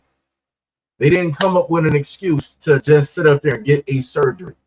They did the hard work first, and then they saw the areas that couldn't be fixed with working out and with a diet, and they were like, all right, I need the surgery to get rid of this excess skin. That's what surgery is for. But like I said, she's like, I'm going down to Miami. I'm going to need a breast augmentation. I'm going to need a tummy tuck. I'm going to need butt and all that. Right? Like I said, that's getting a little bit crazy. And then she said, last but not least, a baby moon. I'm not sure. I don't know what that is. Like I said, some of these things directly on this list, I get and I understand and I can follow directly with. A lot of these other things, I'm like, yeah, I'm not really seeing it. Because there can be a lot of loopholes and different things directly in here. And it's like, yeah. It's like it's not going to pan out, directly, all that well, right? Let me see which one. What is this? I'm trying to see what these comments are. Oh, that's from the other video. So again, some of the things that I am specifically covering, I have done videos on. Oh, last but not least, let me touch on this because I didn't really know how it is that I wanted to do the video. Dealing with Tiffany Haddish, right? And I'm not sure if anybody saw Tiffany Haddish directly on social media, how it is that her behavior is going, what it is that she is specifically doing, such as yelling at Shakira, with this weird type of accent and just acting real strange, right? Doing all of this extra type of stuff. So these are the 2 articles that I wanted to point out to people to show you the type of nonsense that is specifically out here. Right. So in one of the articles, you clearly see Tiffany Haddish said that now we know why Common left. Tiffany Haddish says that her dog could detect if a man had STDs. Somebody wrote in the comments section, what type of men do you hang out around or bring to the house so often that your dog can now sniff out STDs? The thing that should be taking place and that should be happening is the fact that Tiffany Haddish should be coming out and trying to denounce this in the way that the title for this article has been written, because it in a sense puts Common in a bad light and tries to state that, hey, Common has something, when realistically nobody knows what Common even has at all. Like I said, this is looking, stuff like this looks real crazy, but like I said, this is allowed to happen when it deals with Black men, and this is another reason why I wanted to happen to showcase this. The other article that was directly up there, it said that the relationship that she had with Common was good. I liked it, right? Tiffany Haddish says that although she and Common didn't work out as a couple, they didn't have any problems in the bedroom. So again, this is how I want to sit up there and show people side by side how these corporations or these entities will write articles and give you 2 separate stories. They're both a part of the exact same story, but they will give you 2 separate stories in order to vilify one person. And 9 times out of 10 is going to be a Black man that is going to be vilified in the story. like I said, all of this is completely nonsensical. It looks completely crazy. And again, Tiffany Haddish needs to come out and she needs to address this so that corrections can be specifically made, as to not try to put Common in a certain type of light to make it seem like he's this certain type of black man, or he's the stereotypical black man that people like to bring up and talk about, right? Oh, yo, what is that? Okay, so that's dope. That's dope. Let me highlight that. MD said, I started a coffee business. That is, yo, that's cold. That's pretty dope. Yo, the moment of time that I happen to get a coffee machine, I'll sit up there and order something. I will directly order something. Trust me, I used to always have my coffees before I would do videos. That's I would try to start off my day like that. I became a coffee guy due to the fact of working late nights and stuff like that. So I just want to say congratulations, much love, respect, and appreciation.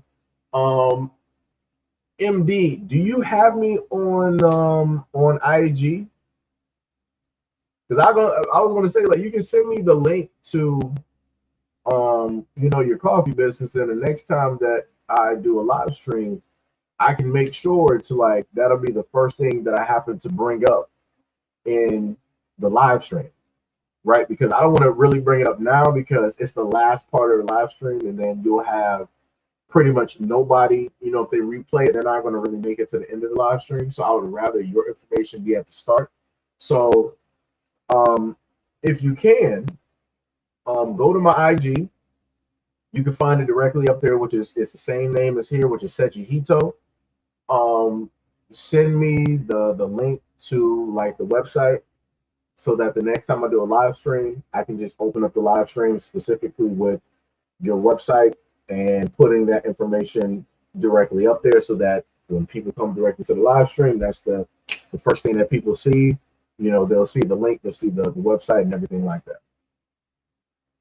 I wish I would have knew about this like way earlier on. I probably would have just like made like a segue directly into that and then came back to the other videos that I showcased directly to you guys as well. But like I said before, much love, respect, and appreciation. I'm proud of you starting up a business. I know it's pretty difficult being an entrepreneur, getting a business, started up trying to get the capital and different things of that nature. But like I said, I will do what I can to try to get some eyes directly on what it is that you're doing by way of using both of the platforms that I have, with the amount of viewers that I'm able to get. Hopefully at least one or two when I do the next live stream, at least one or two people, or maybe 5 people, will happen to roll up as well. I wish I can post like multiple comments directly in the stream, but MD also said that they sell teas as well. So just in case you're not a coffee person, they sell teas as well at their business. Let me see. RJ said, "I'm so glad I've been seeing your live notification a lot more often now." Yeah, I try to do it a lot more often in hopes that maybe the algorithm, however it is that YouTube basically works, they shouldn't try to stop it anyway, because the platforms are demonetized, so they really shouldn't have a problem when we go live at all. They really shouldn't try to stop them because it's whatever. Gail says you flirting and acting all Thursday now. Wow, that's crazy. No, I'm highlighting the business, Gail.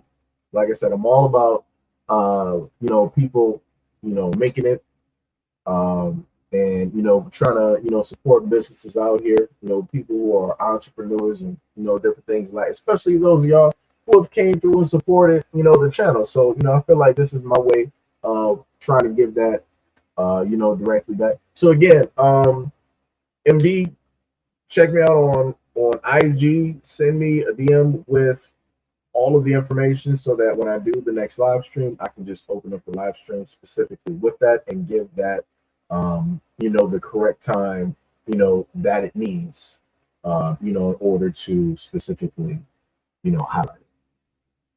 So, much love, respect, and appreciation. I see with this format, we've been able to hold a good, 33 people, directly here. So again, much love, appreciation, and shout out to any and all of you guys who are currently here at this moment in time for about close to 2 hours. When doing these live streams, like I said, I love and value and respect you guys a lot. I thank you guys for the support that you happen to show, the love and everything else that you guys just so happen to do. And shout out to a lot of you guys that have been fluctuating over to the third channel and subscribing to that channel so that we can get that one, up and running, and we can start making moves directly up there as well. Tippy, I saw your comment. The WMD responded. MD responded, said, thanks everybody. Thanks for the support. I saw you said congratulations. That's cool. I saw the comments, Tippy.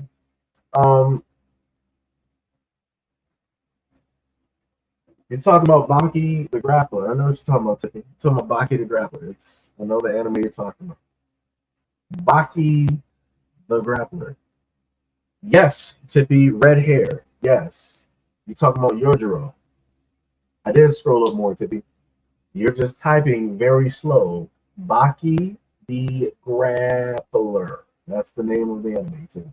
No, I'm not spelling it because I don't know how to spell it, Tippy. Just type in Baki. Go into Google and type in Baki, Tippy.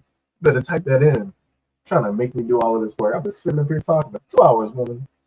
Baki the Grappler. Baki the Grappler, Tippy. Baki.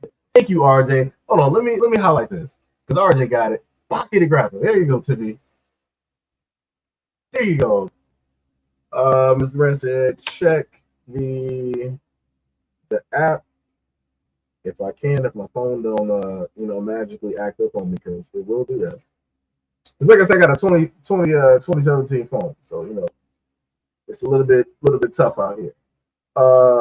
Hey, Mr. Brand, much love, respect, and appreciation for the donation. I wish I could actually put out notifications, because I would just have that highlighted on the live stream. Since I can't actually highlight that stuff no more because the channel is demonetized, I can't really highlight, in a sense, when you guys give out donations. So, like I said, much love, respect, and appreciation. Like I said, I understand and know that you guys got families, you guys got, homes, and you got other bills to, basically take care of. Shout out and much love, respect for y'all finding a way to squeeze out a little bit to, help support a brother and the platform, every single day. What did y'all say? Says you're going to look for his eyeglasses with the roses and thorns wrapped around them. Timmy said, what about the Black Samurai anime movie? Did you watch it? No, I ain't watching it yet. Like I said, I've been focused on, quite a bit of stuff trying to get the third channel up and running. Trying to get, more people to fluctuate directly over there, trying to get everything really, consistent, right? Because this is pretty much the third go. And, just trying to make sure that everything, works out. So, like I said before, I'll happen to show off some videos here. And, a lot of those videos, I'll happen to have the story up on the third channel so that you guys can happen to, listen to any different things, of that nature. But like I said, I love you guys. I appreciate you guys. Thank you guys, very much for always, supporting. Thank you guys for a lot of you guys that, are consistent, with the support. I understand that you guys got lives, you got families and everything like that to take care of and to look after. And, somehow, some way y'all find y'all way here, and, y'all got to show up and just to listen or to, hold up a window. So shout out to Tippy, Mr. Brant, shout out to RJ, shout out to Gail, shout out to MD, shout out to Michelle Hallock. I think that's a new name. Much love, respect, and appreciation to showing up to the platform. Shout out to Vincent, shout out to Nightfall, shout out to Jugs, shout out to Gentleman Rated. Again, shout out to Pink. Wanted to just make sure I say that. Shout out to Ultra. Who else we got up in here? Just want to make sure I catch everybody at this moment in time. Shout out to Jarius. Much love and appreciation. That looks like a new name there. shout out and welcome to the channel. Shout out to the Classic Hood Mistress, taking out trolls on Twitter, one troll directly at a time. Much love, respect, and appreciation for the work that you are doing directly out there. Shout out to Too Black for you. I saw you in the last live stream. You was trying to inform me about the stream quality. Shout out to you. Again, to Vincent Trailer, just in case I didn't. Shout out to Max, Maximilian, Clark Bent. Who else? Just in case, make sure I'm not missing nobody. I want to make sure I call everybody out. Shout out to the Boulder directly in the building. Who else we got in here? I gotta really scroll back. Shout out to Nook Nook. Shout out to the Jelmo. What is up? What is up? What is up? Shout out to Ronaldo Chandler. What is up? Mahoko. What is up? What is up? Hack. What is up? And I think that was everybody from about the full, close to 2 hours. Gail said, he doesn't listen. That's why I've been broken up with him. RJ said, I appreciate your channel. I've been watching before I even heard about Young Pharaoh or Corey Kenshin. Oh, no. Trust me, I know. Trust me, a lot of y'all I know. And RJ, I do got you up on Xbox, brother. I got you. I just gotta, start some parties up there and, and start talking to y'all and, and everything like that. I got you. I got K5 directly up there. I got Trills up there. I think Pink, she's on PlayStation. I think Tippy is also on PlayStation as well. Deuce, every now and again you might see Deuce directly up here. Deuce is on Xbox as well. We got Brother Exile. I know he is on the PlayStation side of things as well. So it's like everybody's pretty much split on either PlayStation or Xbox. So it's a little bit hard to get everybody, in, the same thing. So this is why we would probably have to have like a Discord, or we would have to do different things like that to have, everybody, all in there talking, having fun and stuff. But again, shout out to the 32 people here. Like I said, this is the first time in a minute that we've had a consistent 32 people here. Again, I love you guys. I appreciate you guys. Anybody from the original channel, shout out to you who came through, to show love. Shout out to anybody from the secondary channel, from Seji the Second Coming, who is, still here and listening and everything of that nature. Like I said, I love you guys. I appreciate you guys. I value you guys a lot. And, thank you guys for all of the love and the respect and everything that you guys have done for me over the years. I am going to still continue to do videos. This is why we got the third channel. And we are going to get that one up and running. Just need a little bit of help in, moving some subscribers directly over there so that we can get that moving a lot quicker so that, we can return things right back to normal. So I'll see you guys in the next live stream. Hopefully you guys enjoy this live stream, and I'll catch y'all soon.